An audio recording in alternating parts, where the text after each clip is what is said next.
সাংবাদিকবৃন্দ, আসসালামু আলাইকুম। আপনারা জানেন গত 2 তারিখে আমাদের মনতলা ব্রিজ, যেটা সতিয়াখালী ব্রিজ, সে ব্রিজের নিচে আমরা একটি লাশের দ্বিখণ্ডিত, যেটা মাথা দ্বিখণ্ডিত এবং 4 টুকরো লাশ, যেটা লাগেজে নদীতে পানিতে আমরা পাই। এই লাশটি পাওয়ার পরপরই আমরা যেটা করি, এখানে আমাদের গোয়েন্দা পুলিশ এবং আমাদের কোতোয়ালি থানা এই লাশের পরিচয় শনাক্তকরণে কাজ করে। আমরা সোশ্যাল মিডিয়াতে বিষয়টি প্রচার করি এবং প্রচার করার পরপরই আমরা জানতে পারি যে এই ভিকটিম, তার পরিচয় হলো তার বাড়ি ঈশ্বরগঞ্জ, সে প্রেসিডেন্সি ইউনিভার্সিটির ইংরেজির প্রথম বর্ষের স্টুডেন্ট ছিল। তো তার আপন চাচাতো বোন নাম ইভা, তাদের সাথে গত 12ই মে তার বিয়ে হয়।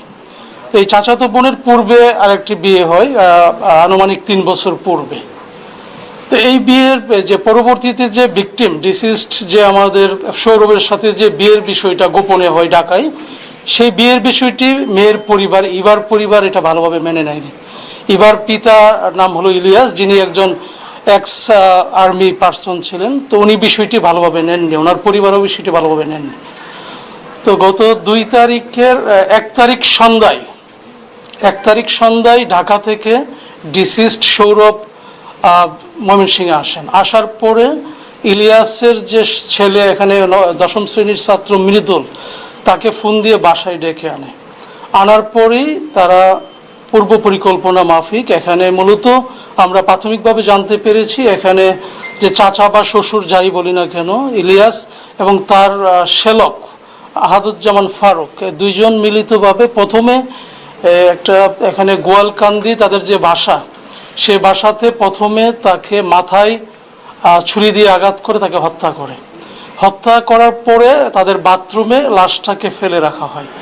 পরবর্তীতে এটা চাপাতি দিয়ে আমরা জানতে পেরেছি, চাপাতি দিয়ে লাশটাকে মাথাটা প্রথম দ্বিখণ্ডিত করা, এটাকে বিচ্ছিন্ন করা হয় শরীর থেকে, এবং শরীরটাকে আমরা দেখেছেন যে এটাকে কয়েক টুকরা, 4টা টুকরায় এখানে খণ্ডিত করা হয়।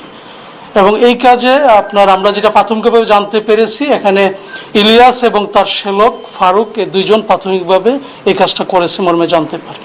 পরবর্তীতে তারা এই লাশটাকে হাইড করার জন্য তারা যেটা করে, গাঙ্গিনাপাড় একটা দোকানে যায়, লাগেজের দোকানে, সেখান থেকে একটি নতুন লাগেজ ক্রয় করে।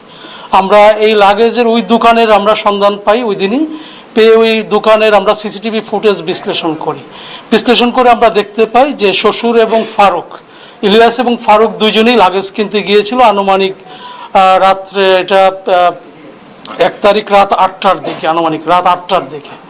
আমরা ওই ভিডিও ফুটেজ দেখে যখন বিশ্লেষণ করি, তখন নিশ্চিত হই যে আসলে এই হত্যাকাণ্ডের সাথে তারা দুইজন জড়িত ছিল।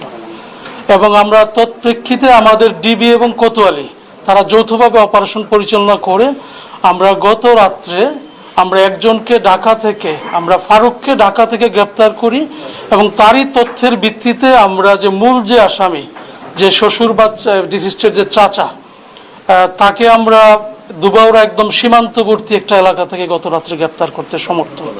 আর আরেকটি বিষয় হলো, এখানে তারা যে প্রাইভেট কারটি ব্যবহার করেছিল লাশটাকে ডাম্পিং করার জন্য, ওই প্রাইভেট কারটা এবং প্রাইভেট কারের যে চালক হান্নান, তাকেও আমরা ইতিমধ্যে গ্রেপ্তার করছি। ওই প্রাইভেট কারটাও আমরা জব্দ করতে সমর্থ হয়েছি। এবং প্রাথমিকভাবে এখানে সবাই আমাদের কাছে এই বিষয়টা সবটা আমাদের কাছে স্বীকার করে। তারপরও আমরা এখানে এই ঘটনার সহিত আরও কেউ জড়িত আছে কিনা, আরও অন্য কোনো বিষয় আছে কিনা, প্রত্যেকটা বিষয়ে আমরা পুঙ্খানুপুঙ্খভাবে আমরা এটা ইনভেস্টিগেট করছি। Thank you. স্যার, এখানে আমার 2টা প্রশ্ন, যেটা হচ্ছে যে দোকান থেকে লাগেজটা কিনতে আপনারা দোকানটা শনাক্ত করলেন কিভাবে? এটা আমরা যেটা শনাক্ত করেছি, লাগেজটা আমরা যখন দেখতে পেলাম, এটা একদম ব্র্যান্ড নিউ লাগেজ ছিল এবং ওই ব্র্যান্ডটার নাম দেখেছি। তো আমাদের তখন ধারণা হলো যে এই ব্র্যান্ডের লাগেজকে বিক্রি করে শহরে, আমরা ওই ধারণার উপর ভিত্তি করেই কিন্তু আমরা এটা খুঁজে পেয়েছি, যেহেতু ব্র্যান্ড নিউ লাগেজ ছিল।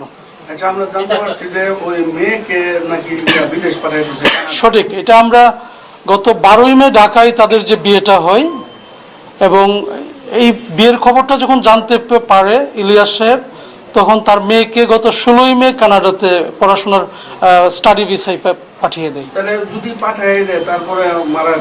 মারার কারণ আমরা প্রাথমিকভাবে মোটিভটা যেটা জানতে পেরেছি, এটা হলো এই পরবর্তীতে যে গোপন বিয়েটা মানে মেয়ের তো একটা 3 বছর আগে বিয়ে আছে, সেটা সংসারও চলমান।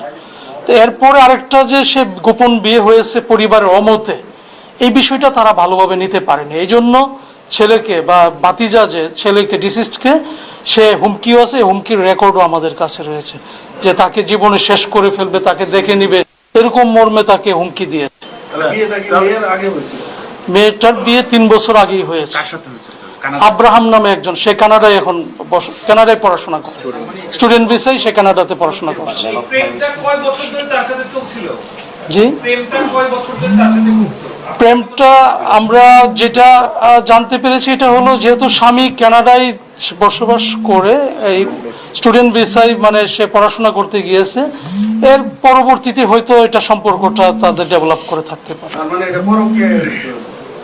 স্যার এটার সঙ্গে একটা যোগ করে দিই যে স্যার তার চাচাতো ভাই মৃদুল হচ্ছে তাকে ফোন করে বাসায়। সঠিক। এটা কি স্যার ঢাকা থেকে তার পরিকল্পনা মতো হচ্ছে ফোন করে ডেকে? না, ঢাকা থেকে পরিকল্পনা হয়নি। আমরা প্রাথমিকভাবে যেটা জানতে পেরেছি এটা হলো সে ময়মনসিংহে আসে মূলত এই আগের যে সম্পর্কটা যাতে সুন্দরভাবে শেষ করা যায় এই বিষয়টা আলোচনা করার জন্য আসে মূলত। এবং ওই যে আগের যে হাজবেন্ড আব্রাহামের ফ্যামিলি, তার যে পিতার সাথে আসে এই বিষয়টা নিয়ে কথা বলার জন্য। তো যখন এটা ইলিয়াস জানতে পারে যে ওই ছেলেটা তার ভাতিজাকে মানে ইয়া করার চেষ্টা করছে, তো তখনই তার ছেলে মৃদুলকে দিয়ে তার বাসায় ডেকে এনে হত্যাকাণ্ডটি ঘটায়। মোট 3 জন গ্রেপ্তার হয়েছে এবং এটা ডাম্পিং এর কাজে যে প্রাইভেট কারটিও আমরা জব্দ করেছি। এটা তারা আসলে অনেকগুলো রোড